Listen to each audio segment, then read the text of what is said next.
presentation from Philip.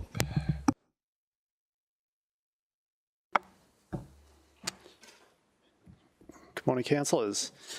Hopefully the final item for today is an application for final development approval for an accommodation premises at 116 Labour Drive, Rabina.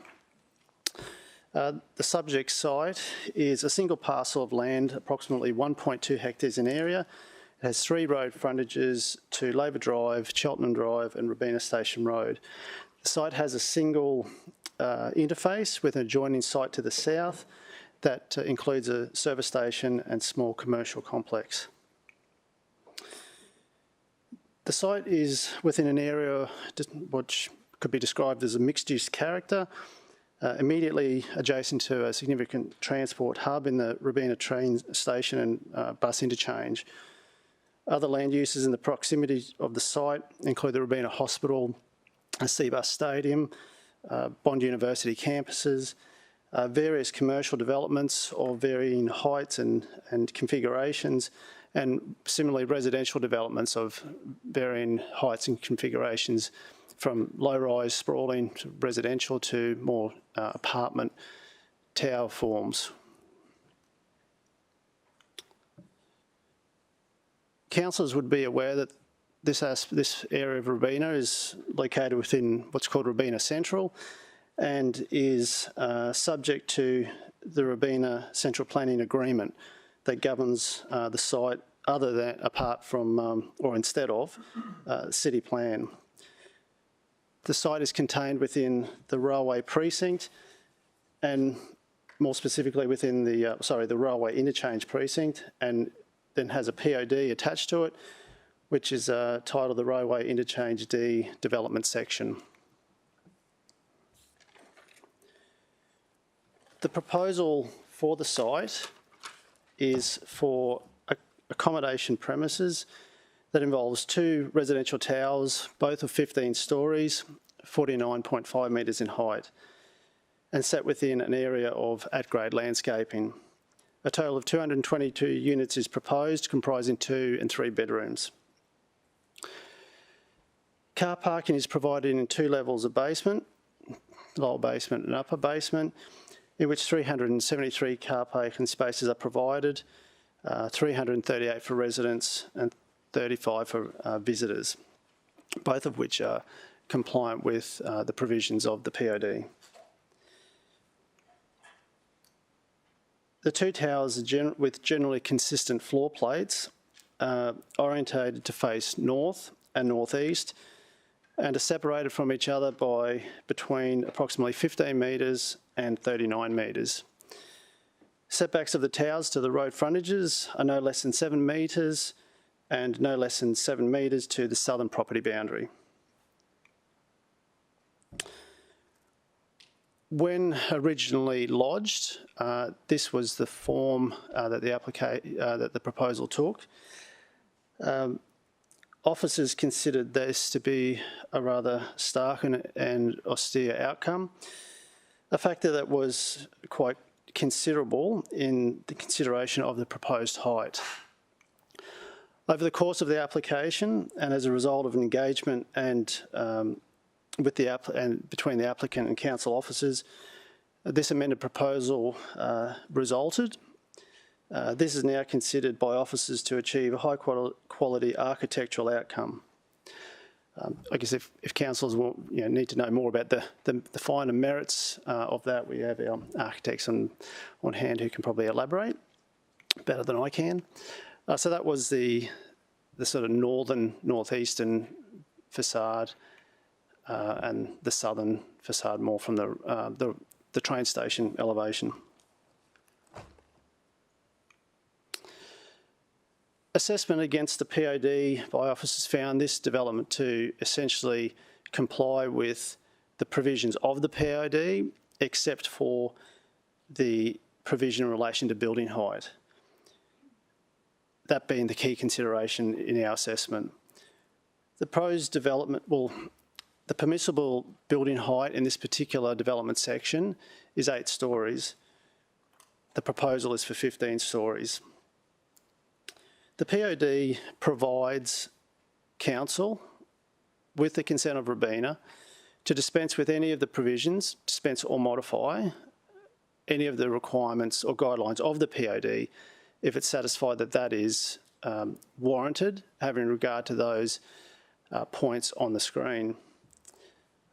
I guess very quickly, for the basis of the presentation, officers are satisfied that the proposal achieves those elements, and I'll just run through quickly. They're articulated further in the report, but generally speaking, the existing development in the area, our view is that it's a very mixed. It's very mixed in its character, both in the land use and its form. So a proposal of this nature is not inconsistent with any one particular character, and our view is complementary to that character. The amenity of the area, I guess the site at the moment has 3 road frontages. It's bordered by a service station to the south, a fairly significant transport hub to the west. So in producing an outcome of this one, where there's towers in a broader landscape setting with larger setbacks to the site frontages and the site boundaries, it affords future residents a greater level of amenity that might otherwise be the outcome of lower rise perimeter style buildings that are a lot closer to the street edges and those interfaces. The proposed use is residential, so there's nothing that officers see that would be, controversial about a particular residential development in this POD, or this development section, which anticipates residential development. The provisions of the strategic plan. Now, when the RCPA was formulated, it requires, or the strategic plan that it relates to is the 1988 strategic plan for the Albert Shire Council planning scheme. It's our view that there's not much relevant in that strategic plan any longer for this particular site, and although we don't have regard to it, things have moved on considerably since then, including what City Plan says for Rabina. The provisions of the plan of development, as we've said, the application, in our view, complies with all of the other provisions of the POD, except for this provision that we're seeking to modify. The provisions of the RCPA, similarly, there's nothing, in our view, specific to in the RCPA that this particular application would offend. Ameliorating the design and siting and landscaping, officers feel that now the modified proposal that has come about, along with the landscape the landscape outcome that's been achieved, satisfactorily achieves that point. And car parking requirements, again, the site provides more than its required car parking requirements. With those in mind, officers support the proposal and recommend its approval. Questions? Thank you. Councillor Vorster, can you just bring that last slide back up again for us? Just going to grab a sip of water. Mr. Chairman.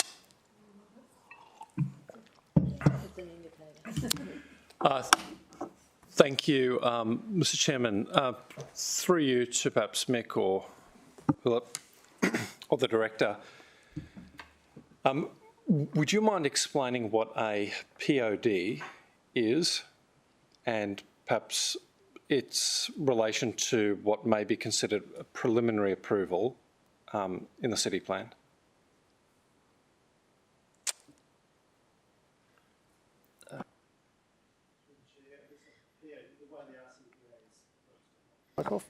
Sorry, the way the RCPA is set up is that there's obviously intent statements within the RCPA. It then requires each of the various precincts to have its own particular intent statements, and then this drills down further to a particular development section, and then in each of the development sections, and again, as this one is within the railway interchange, there's particular requirements that are prepared, and I've not been in an area, I've not been involved in the preparation of one, but I understand that Rabina usually does those, and then a POD is put forward. So yes, it is it's a level of criteria that is used to assess an application. So I like to equate a plan of development effectively as a preliminary approval. Perhaps through you, Mr. Chairman, to Mick, would that be, or to Roger, would that be perhaps not an accurate but a fair characterisation for those councillors who are unfamiliar with what a POD is? Through you, sorry, and I just wanted to make sure we recorded Councillor Gates returned at 11:16 a.m. Through you, Mr. Chair, I consider the PODs more akin to the old local area plans that we had under the 03 scheme. Preliminary approvals, it's possible that could have some similarity, but we do actually give quite a lot of guidance in relation to what development outcomes should be. So it's more than a preliminary approval. PODs are quite specific to their specific locations within Rabina Central. Right. So the function of the POD is to provide some level of certainty around what the development outcomes would be. And as you said, a POD could apply in an area of development. With respect to this POD, against which this application is, this FDA is being lodged, how many sites are included in the POD? The one. The one. Okay. So we've got a preliminary, so we've got a more intense version of a preliminary approval that applies to a single specific site, right? And the purpose of that instrument is to provide some development guidance, quite more specific than a preliminary approval.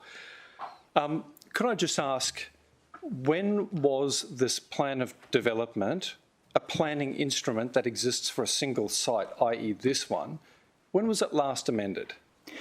Through you, Mr. Chair, the original POD was created in 2008, and there was a recent amendment to the POD in October 2021. Okay, so I'm just going to, I won't ask you, I'll just count. So from October to November to December to January to February to March to April. I mean, it's 6 months since the POD was modified. When was the FDA lodged? Through you, Mr. Chair, the 20th of December 2021. Okay, so the POD was amended in October. October to November is 1 month. November to December is 2 months. So the FDA was lodged 2 months after it had just been amended. Could city officers, perhaps if you have the agenda in front of you, turn to page 18, and councillors, you might want to follow along. At the bottom of page 18 of the supplementary agenda, there's a heading that says clause 5.3.5 specific requirements. And it reads here, A, the maximum permissible number of stories within the development section is 8 stories. Now, does that come from the preliminary approval that was just 2 months old when the FDA was lodged? Or is that found somewhere else in our planning instrument? Through you, Mr. Chair, it is under the POD, but it is also reflected in the provisions of the RCPA. Right. So we've got so the Local Government Rabina Central Planning Act says 8 stories, and the freshly minted plan of development that doesn't deal with a swathe of the area, but this site specifically, barely 2 months old, an infant in planning terms, says the maximum permissible height in stories is 8. Now, my sense of it, though, is officers are arguing that 8 stories should be set aside based on the application of 5.6.1, which is on the screen there, slide 12. Is that correct? That's correct. Okay. Let's just talk about the words above the ordered list. Council may, with the consent of Rabina, dispense with or modify any of the requirements or guidelines in the plan of development if it considers a dispensation or modification is justified, having regard to. Can someone, perhaps you, Mr. Chairman, or the Director in the first instance, explain to me the ordinary meaning of the word may? Because it doesn't say council must, and it doesn't say council shall, it says council may. What does may mean? Does that afford us more jurisdiction? Sorry, more discretion than words that would read council must, or council shall, or council ought? Thanks, mate. Councillor Vorster, my reading of it is that we may, meaning it is optional, not compulsory. That's what I would say. And to just add to the delight of the words, it says we may dispense with or modify any of the requirements or guidelines, and then it doesn't say whether we have regard to all of them, which is, of course, of itself a double-edged sword, because it may be the case that sufficient weight to the extra car parking is, in fact, a reasonable sole justification for a modification or dispensing. So it's a very wordy and complex little... Tricky. Words do matter. So Mr. Chairman, though... Your Honour. Yeah. So, Mr. Chairman, if I could perhaps ask a question through you to the Director, just based on your experience, the site cover here, it's quite low, isn't it? It's quite low. Like, I think the tower section's about 18%. I mean, the Main Beach Progress Association would be doing backflips if they saw a development outcome like this. Yeah, they'd love it. But when you have site cover so low, it would be possible to have a great car parking outcome, for example. Maybe there's a public car park made available for the students of TAFE. I don't know. But you can achieve that case for extra. You can argue that car parking should be justified without needing to support a 15-storey outcome, because the site cover is so low, you could conceivably have a different development outcome on the site, right? That maintains density, provides car parking, but doesn't trash the height limit, right? That'd be fair. So, Mr. Chairman, I guess for me, the nub of the issue here is, do we have a defensible proposition by city officers? Because when I look at the development proposal, now that it's been finessed, it's not offensive to me. I think it would look quite nice in Main Beach. It's not offensive to me. The site cover's great, the deep planting is great, the landscaping is great, but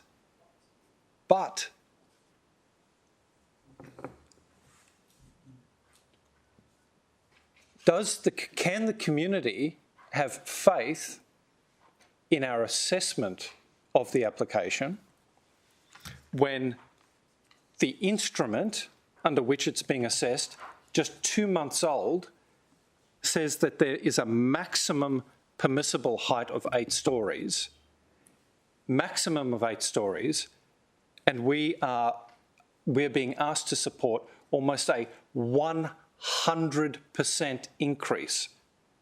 Not a 50% uplift, but a 100% increase to the permissible height of a planning instrument that's 2 months old. And I just wonder if city officers can tell me that when they proceeded through the test in 5.6.1, whether they felt that they were compelled to make an assessment to support the 100% increase, or did they look at the balance of facts and the merit of the application and decide that it was justified to ignore a provision, ignore those provisions just 2 months old. So in the decision-making process, did you go into it, through you, Mr. Chairman, believing that you had to carry out these tests, or did you actually first test whether it was justifiable to ignore a planning instrument that was 2 months old? Through you, Mr. Chair, it has to be put into context that the recently approved POD is a modification to one that's quite old, and the 8-storey height wasn't part of the change. So the 8 stories has actually been envisaged for some time. In our opinion, the major change was an increase in the EP, the equivalent persons, from 175 to 225. That, in our opinion, was the significant change. So in answer to Councillor Vorster's question, yes, we've spent a considerable amount of time going through the guidelines, the design guideline criteria within section 5.3. And in relation to what you see up there, there is an ability, officers believe, in terms of 5.6.1, to approve a development where it doesn't meet some of the guideline criteria within 5.5. In our opinion, we've had lots of workshops with the applicant. Our architects have been integral in relation to bringing this building up to a standard that we believe meets 5.6.1. So, Councillor Vorster, yes, we believe that this development complies with the RCPA and the relevant POD. Mr. Chairman, could I ask a question of the architectural team? Can I just ask a question in relation to the... so 5.3.5A is the height, presumably. We then go on to 5.6.1, and it says, Council may, with the consent of Rabina, and we refer to, presumably, the document at the back, which says, RPA properties note there are a few relaxations required under the provisions of the POD discussed earlier, which will be addressed by the City Council. However, this letter provides consent to the proposal and raises no objections. So we've relied on that in order to trigger the assessment. If they hadn't received that consent, we wouldn't have otherwise moved down to that next stage of assessment. Through the chair, that's correct. Sorry, Councillor Vorster, architectural questions? Yeah, thanks, Mr. Chairman. And before I get to that question, I suppose I just want to, underscore the point you make, but note that the first test is where the council decides that something's justifiable, because if we don't believe it's justifiable, we wouldn't seek the consent of Rabina, so the test would fail earlier to my reading of the legislation. But, Mr. Chairman, through you to our architectural team. Let's assume that we're dealing with a development that's outside of the Rabina Central Planning Area and outside of an area that normally qualifies for the 50% handbrake, right? It could be that we receive a development application, right, that exceeds the mapped height limit, right?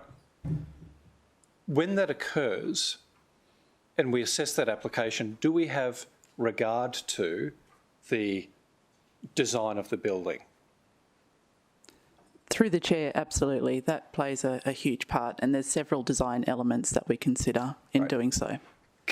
Can you, in your experience, through you, Mr. Chairman, and I'm happy if you need to defer to someone else, but in your experience, has council ever supported a 100% increase in the mapped height limit based on architectural merit? Through the chair, based on my tenure, I might have to defer that question. So, Councillor Vorster, the answer I can give you is Please. no. Okay. In the areas where the uplift is provided to a maximum of 50%, there's been nothing that has exceeded that to the magnitude of 100%. Okay. So can we, let's try and bring it back to this one. Sorry? Yeah, no, I get Because that was I a get city it. plan question. And The point of my question is to ask or to try and determine whether what should be the first limb of the test has been satisfied, and that is that council believes that the provisions should be suspended because it's justifiable, right? For me, when I read it, it says council may, with the consent of Rabina. It's not that Rabina may or the applicant may, it's that council may. So what I need, for me, in order to support the officer recommendation, and I'm not there yet, is to understand the decision of city officers or the deliberations of city officers that led them to believe that a 100% height increase was justified. And we've heard that much of that hinges on the architectural merit and design merit of the application. But I can only tease that out by seeing how other development applications have been supported across the city. Because is it a nice looking building?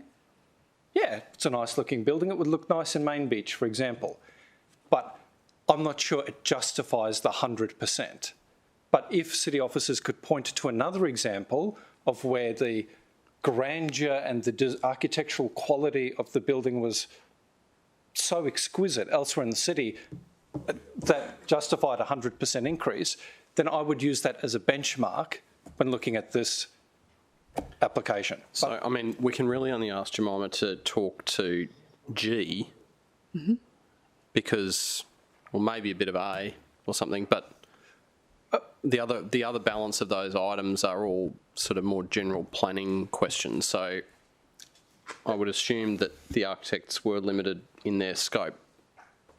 Let me tighten the question, Mr. Chairman. If this development were anywhere else in the city and it was 100% above the mapped height, and maybe it's the same as that collective building in Palm Beach, I'm not sure what they're attempting to do. If it were anywhere else, does the architectural merit, in your professional opinion, of this building justify a 100% uplift? Through the chair, it's a combination of items. Architectural merit is one of them. Also, the existing and planned character is another element that we consider in conjunction to architectural merit. But if it were anywhere else in the city, if it were in Nerang, is the architectural merit, so G, sufficient that professionally you would say that we dispense of, because we actually have to do it. It uses the word dispensation, right? So would we dispense of provision, just throw away But Councillor Borsa, provisions the of the problem Planning is Act? city plan doesn't provide this language. So the question you're posing is an impossibility. So, Mr. Chairman, So we just need to bring it back to I know, this. Mr. Chairman, but what I've well, the point I'm trying to make is that we are being asked to judge whether this building reaches such outstanding levels of design that we feel compelled to dispense of a 2-month-old planning instrument. But Councillor Borsa, that's not the test. So it doesn't say anywhere there that it needs to achieve an amazing standard of architectural design. Well, it says that it's so I think the better justified. question Okay. is to get Philip back up and to walk us through how he got to a threshold that tipped him over in making the recommendation, which is all it is at the moment, to help us inform our decision. How did he approach the assessment of A to H in such a way that it persuaded him in his assessment that on balance the recommendation should be that we modify or dispense with the height parameter? You know what I mean? Okay. Philip. Philip, did you? I was just deliberating with a colleague on that one. Can we just... Okay.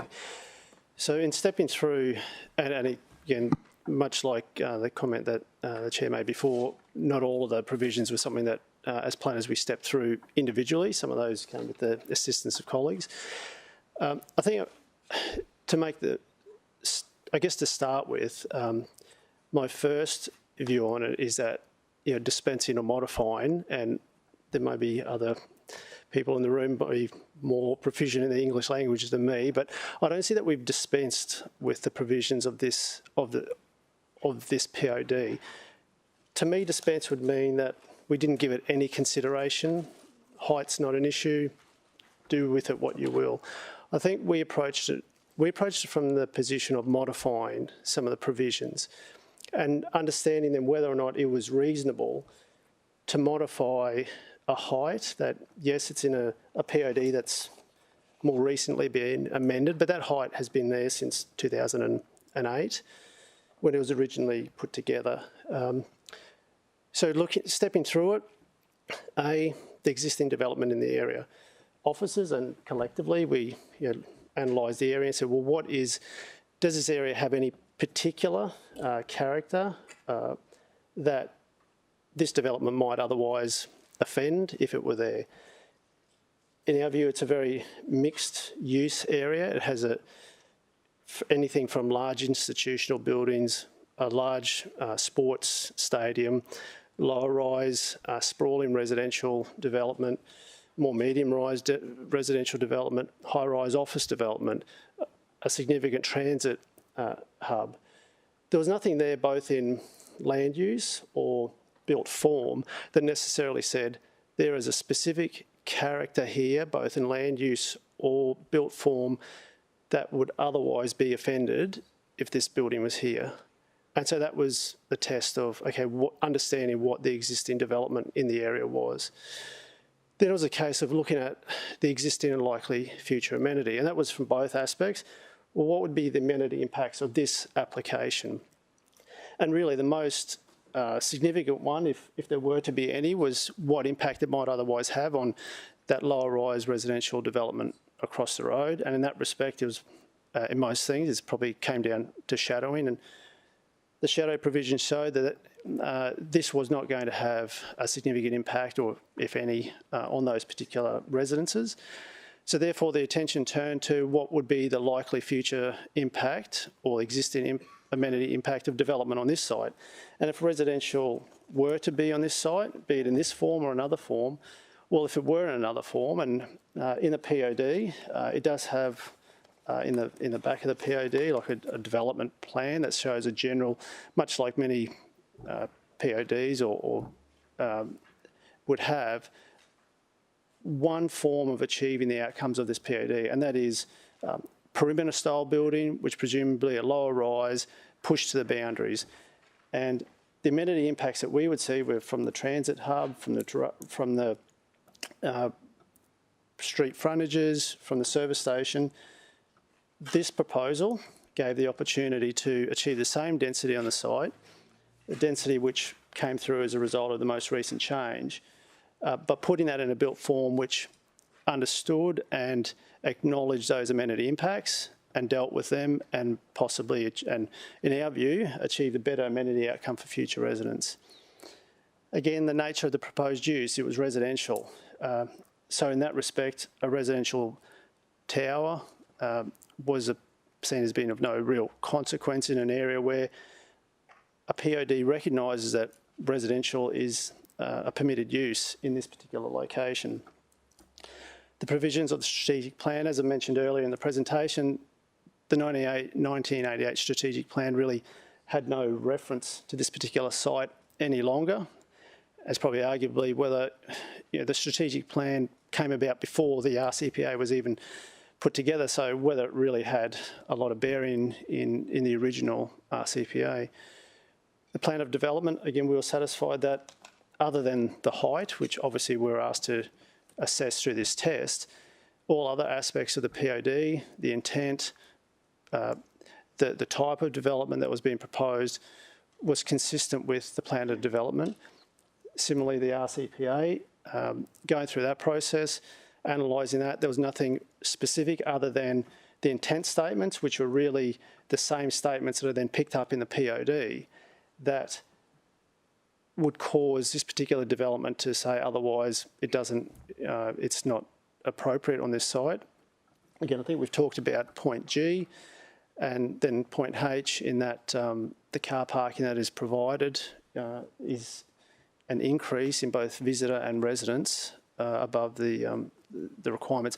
That may have been long-winded, but that was the process that we went through in understanding whether or not and if, and in our recommendation, it is reasonable to support the additional height. Yeah. Okay. No, thank you. That's exactly what I asked for. So, Roger, you wanted to add something, and then Councillor Young. Through you, Mr Chair, I think it's important to understand the intent of the construction of the RCPA. Rabina is a principal centre and with significantly restricted heights, and the reason for that is because of the 23,000 EP cap. We believe that the 8-storey threshold that is on many PODs within Rabina is because of that EP cap. So heights are limited because of the restriction or the inability to go above the 23,000 EP. So being cognisant of that, there could have been another example of a development on the site for 4 8-storey towers. We believe that this development, being 15 storeys in height with 2 towers, results in a far lesser site cover, greater setbacks to external boundaries, more landscaping, achieving, in our opinion, a much superior amenity and design outcome than, say, a plausible scenario of 4 8-storey towers. Thank you. All right, Councillor Pauline Young. Just a couple of questions through the chair. Should this application be granted its approval today, will this become the tallest residential building in Rabina? Through the chair, I believe it would be. Through you, Mr Chair, yes, it will, Councillor Young. We do have the Cambridge apartments where one of the tower buildings is 14 storeys. So yes, it would be the tallest residential tower, but under the height of the Rocket building. And sorry, Mr Chairman, just to clarify, the Cambridge residences are not inside the RCPA. Through you, Mr Chair, they are in Rabina. But yeah, but I just wanted to clarify because the tests are different. If I may, so currently what's the tallest building in that area? The Rocket, but that's commercial. The Rocket is commercial building. Yeah. At 16, sorry, yeah, it's 16 levels, but I think at a height of around 77 metres to that topmost, you know, not to the floor levels, but to that limit. But that's on the commercial building. I'm talking residential. Yeah, that's right. We don't know what the tallest building there is currently. Probably be the wharf. I think it would be within that Riverwalk precinct, probably around 8 Around story. 8, which is look, it wouldn't be height we more expect. in that immediate vicinity. And I could be speaking out of turn, I don't know. It just, this would concern, the concern that I have is going to almost like 100% uplift. What if we get an application at the Spit for 6 storeys? Are we going to sit here and make the same sort of decision? If we had an application for a 6-storey building at the Spit, would we sit here and not say anything as well? Through you, Mr Chair, we have out of turn saying that, but the government has something to yeah. say. It was your turn. You were okay to say. Yeah, I mean, look, it's difficult because, as we said before, the planning provisions are different in the different areas. So I can't exactly forecast what the officers would do, but I would imagine that it would come up before it gets here as a recommendation for refusal based on their assessment of the height and the way that the height parameters are intended to work. Which is what the officers did last time there was a building in regards to height on the Spit. Yeah, and that was under the old scheme, wasn't it? So, Yeah. Councillor Hamill, then Councillor O'Neill. Mr Chair, I'm interested in, so at the start of the presentation you showed a render of what the building was proposed to look like in the first place, which I think you called it Stark and something else. So I'm just interested, apart from the green vertical stripe of plants, what else has changed in terms of the architectural design? Okay, I'll maybe hand over to the architect. Some would call it a racing stripe. Thanks for your question. I'm happy to answer. Through the chair, as discussed previously, there was a number of workshops held with the applicant.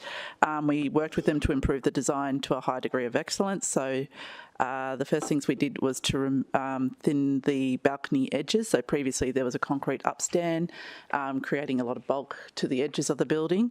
That's since been replaced with glass, if we can just flick between the two. Then we also broke up the visual scale and form of the building, so the lower landscaping has been continued up the building on all sides of the building, so the fronts and the backs, in several vertical spines to help soften the form. The building has also been broken up through deep recesses in the centre of the building. We've provided more lighter and transparent elements to the ends of the building to help reduce that visual impact to the bookends of those buildings, and thinner, more lightweight cap to the building as well. Okay, Councillor O'Neill. Thanks, Chair. I just want to go back to the process that Council, this is for Philip, thanks Jemima, the process that council officers followed about getting the approval from RPA, because I noticed in the letter that the approval application went to them on the 15th of February. So just to go back to Councillor Voister's opinion that we made the decision, or planning officers made the decision that they were okay with the height increase and then sought the approval of RPA. Is that correct? And I'm thinking that this is the first application that we've had to actually implement this process as well. Through the chair, I'd probably have to check the details on that, because I wasn't the assessing officer when it started, but I understand that it may have been through the information request that consent was asked for, but I can confirm that, in that it was an oversight that they didn't provide that and that it came afterwards, but Okay, I believe that may have been the case, but I can check So that. it's possibly before you got to the end of your assessment? Oh, definitely. Yeah, Yeah, thank you. Thanks, Chairman. Could I just, through you, have an understanding of Councillor Vorster's concern? Is it simply that the height varies from the plan of development, or is there some other concern? I mean, I think we'd all accept that they're attractive buildings, they've got a smaller footprint, which to me is a benefit rather than 4 sprawling 8-storey buildings. It most certainly, in my opinion, provides a better amenity. So is your concern simply the variation from the plan of development, albeit we've been told that the officers can have discretion in that regard, or is it that it may set a precedent for residential height? Are there other opportunities nearby that are giving you concern that this may set a precedent? Thank you very much, Mr Chairman. If I may answer that through you to Councillor Gates. First and foremost, I am aware of residential developments that may seek to exceed a notional 8-storey height limit. For example, the state government's proposed athletes' village at Rabina.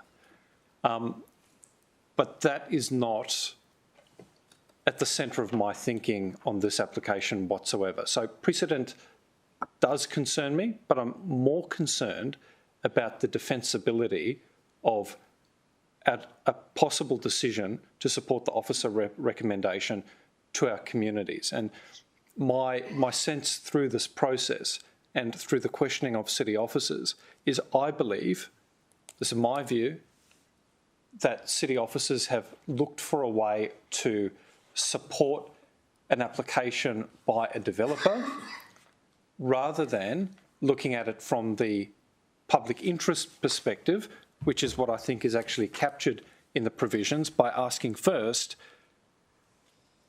whether council should dispense with a planning instrument. And I think, or aspects of the planning instrument. And I think it becomes very difficult for us to have an instrument that's 2 months old, that says in black and white that there is a maximum height limit of 8 stories, 2 months old, and then to say we're going to dispense with that, I don't believe that passes a public interest test. And I want to make this point, which maybe addresses something that Roger said in response to you, Councillor Gates. This POD was modified in October 2021 to lift the EP, right? To effectively put more residents on the site than there would otherwise have been. So I don't have an issue with people living and working next to a heavy rail station. I think it's blindly obvious that that's precisely where we want people located. And that's why I was prepared, first with a refusal, but then with a negotiated approval to support an amendment to the POD. But that was on the basis that we would achieve a maximum 8-storey limit. I think it's very disingenuous for the applicant then to lodge an FDA that's twice the height. They should have been upfront with their intent during the POD assessment process. They should have said, we want these concessions, we aim to get to 15 stories, and then the POD would have come to committee with the leave of the director and not been handled under delegation. So for the sake of the integrity of our decision-making process and the defensibility of the decision, I think we need to be 100% confident that city officers are so overwhelmed by the merit of this application that we can't help but support their view that 100% increase is benefit. And just lastly, Mr Chairman, through you to Councillor Gates, as I said, this development is nice looking. As I keep saying, it would be nice in Main Beach. But the thing about Rabina is one of the issues that we've had with the pattern of development in Rabina is we haven't had good activation at the pedestrian level and with the street, and it's actually harmed the development of Rabina because we've got sporadic pockets of an inner city CBD feel, but then punctuated by unactivated edges and nothing for people to see and do, or passive surveillance to support, good safety outcomes. I would have thought that a better outcome for the site and one that could have justified some concessions was actually, and this might astound many who believe setbacks are always best to preserve, but to actually have less setback to the road so that we've got an actual continuity of activity through to Stadium Drive and the Stadium Village precinct. By actually putting development further back and taking it out of the built environment, I actually think we harm the eventual amenity that we aspire to in what functions as a CBD. So, Chairman, sorry I hadn't quite finished, if that's okay. I'm struggling a little bit to balance the requirements of the SEQ plan for 80% uplift in the consolidated area, close to services and public transport and the like. But through you to the officers, I wasn't clear, was the plan of development that was amended 2 months ago or in October 2021, was that at the request of this applicant that amendment occurred? Through the chair, well, I actually wasn't involved, so Roger might have more, but I understood it was Rabina. So it was, and at that stage they didn't mention height, they simply mentioned the numbers of people. Yeah. So, Councillor Gates, with respect to the SEQ regional plan, the number of EPs that are forecast in the plan of development are exactly the same, like they haven't been exceeded. No. So it's purely a built form question.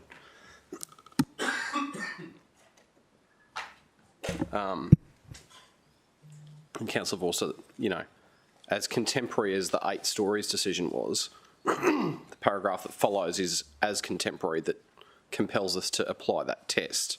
So I just want us to follow. Chairman, it doesn't compel us. It says council may. And that's my point. We're as compelled to follow the A to H test as we are compelled to follow the paragraph that precedes. It says 8 stories. You know what I mean? But So it's I really optional. just want to focus, to me, the live test is, does it justifiably meet those tests, you know?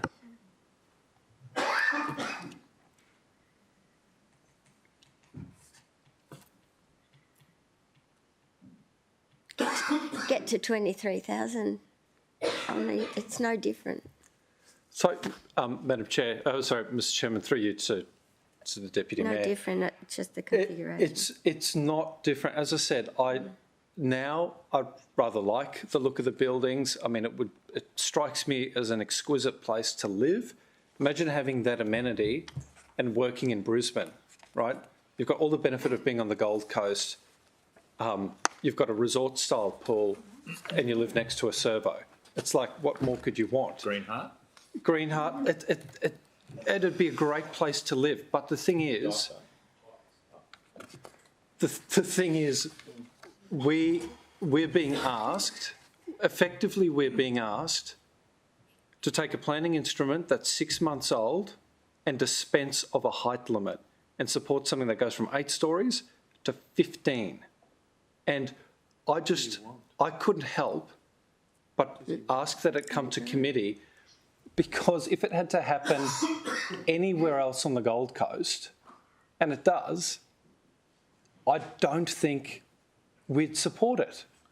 And if the city officers believe that there is a mechanism to support it, I think it's in the public interest for this to be properly interrogated and for people to understand how it was that council supported going from 8 to 15. Which is the entire purpose of what we're doing. Have you got on the slides, by any chance, the plan of development, like sample floor plate, like the blob mapping or whatever that is? And how big is the plan of development in terms of pages? It looks like the developments of old, doesn't it? The one for this site, Had open space around it. the plan of development for this site is 40 pages long. Sorry. Oh no, not 40. Yeah. 20 odd pages. Don't know. But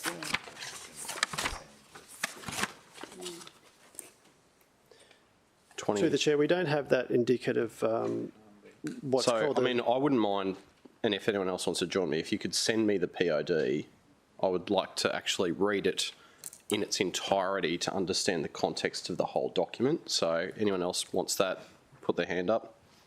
I'll have a look at that. Councillor Gates will have a look. It's right, it can come by email. I'll just...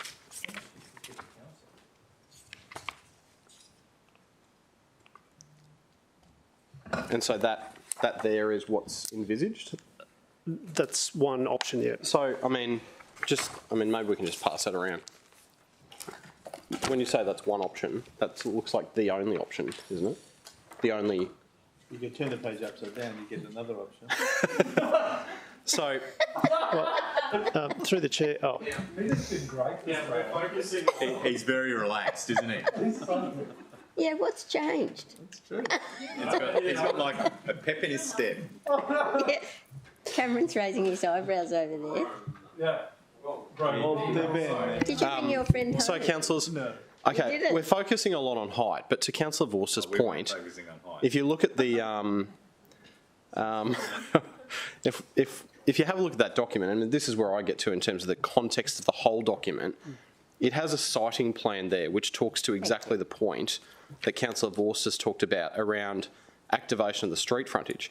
So, to me, never mind the height, the departure could just as much be as important the fact that the floor plates are nowhere near the street frontage, which is what the POD calls for. So it's actually, I think there's more to this than just the height.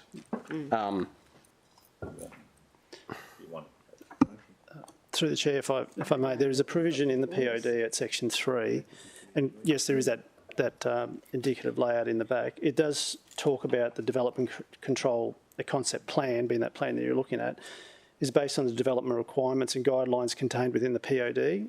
It says, and illustrative and illustrates indicative layouts for the general siting and configuration of buildings, car parking and landscape areas. It goes on to say that, however, other forms of development which meet the development requirements and guidelines may be approved. So I guess in officers' reading of the document, it was a case of that is an indicative outcome, much like I guess we see in other concept plans that we might get in city plan, but there's a scope, in our view, to have considered other outcomes. A requirement or a guideline that we would need to vary or modify or depart from. Well, I guess in as much as it's part of the document. So I guess the answer would be yes. Yes. So this is the consent from Rabina has dealt with the fact that we perceive that 5.3.5A is not met in terms of height, but there may be other components of the POD that also have been departed from, which we need to turn our mind to assessing and reviewing if we think it's possible.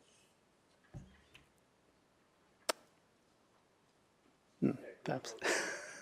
All right. Look, I'm open to some motions on this. I'm also inclined to just think that it might be a little bit difficult for us to deal with this today, and that we should defer it to full council. Because if in circumstances where a further analysis of the POD doesn't support the approval under this assessment, I think we need to be laser focused on making sure that we articulate exactly what those reasons are. So unless someone has a contrary view, I think I'm happy to take that as a procedural motion from Councillor Vorster. Yeah, thanks, Mr Chairman. Yeah, I'm happy to move that the matter be deferred until full council. Anyone want to second that? Yeah. Seconded by Councillor Owen-Jones. Councillor Vorster, you want to speak to that? Mr Chairman, only to say I think we all agree it's a great looking development, but it's a development that proposes to take place in an area with a very peculiar and particular planning approach. And in this case, we've got a 6-month-old planning instrument that deals with this site specifically. So if we are to support the developer's ambition over the site, we need to make sure that we are arriving at a defensible position that's actually interrogated that POD comprehensively. It's not to detract from the assessment of the city officers, which I sincerely appreciate, because the initial incarnation of the plan was dreadful. I think the building and the built form is much nicer, but the question is it a justifiable decision to support it? And I think only once each of us who are interested have an opportunity to consult the POD can we arrive at that conclusion. And just finally, I think if we look at this development in isolation, in the context of other resort-style developments that we've been asked to approve throughout the city, it looks really pleasing. But the question is, would you go plonk it in a CBD area, given how that site is supposed to integrate with the balance of the precinct? And I think the POD talks to that, and we need to have regard to that between now and full council. All right, anyone want to speak against that? Councillor Owen-Jones? I don't want to speak against it. Just a final question in regards to this that was circulated. Does the POD detail any shadow diagrams for the 8 stories? So in here, the notional 3 footprints on Labour Drive, would an 8-storey building cast a shadow across to the residential properties on the other side? Through the chair, there's nothing in the POD, and we haven't made that assessment. Okay, because I think that should in part inform the conversation at council, because on one hand we say, well, it'd be nice if it followed the POD, but then one advantage of a taller building set back away on the other boundary is that shadow, which you have done the work on, doesn't cast over to other residential products. So I think that's the balance that we might need to look at in the context of what a taller building might mean for the existing residents in the immediate area. Does that make sense, Herman? I don't know if you've already done the shadow diagrams or... No, so, Mr Chairman, I haven't done the shadow diagrams, but I think these are precisely the sort of questions that need to be asked when determining whether it's supported or not. And so we've had shadowing diagrams produced by the applicant, but we haven't looked at other outcomes on the site, which I think talks to whether an outcome is justifiable or not. We don't have to accept that this is the only outcome, and Councillor Owen-Jones makes a good point that we should look at what different outcomes could mean. I don't know. I think that's essentially why. Councillor Pettier. Chairman, I've been sympathetic to Councillor Forster's arguments today, and I'll support the motion, but I just want to express an opinion through you to him that hopefully he can give us some clarity about what his expectation would be for the site when we debate this at council, because I've only got this bit of paper and despite which way I hold it, it doesn't look that great. And there are some merits of the proposal that we've seen, not a lot, but I would just like to get a really clear understanding of what that alternative outcome might be. Thanks, Chairman. Okay. Anything further, councillors? Otherwise, we'll take the vote on that. All in favour? Against? Carried. We know. Councillors, just a general business item. We will note the development activity report ending March 2022. So move that. Seconded by Councillor Pauline Young. We'll take the vote. All in favour? Against? Carried. Any other items of general business?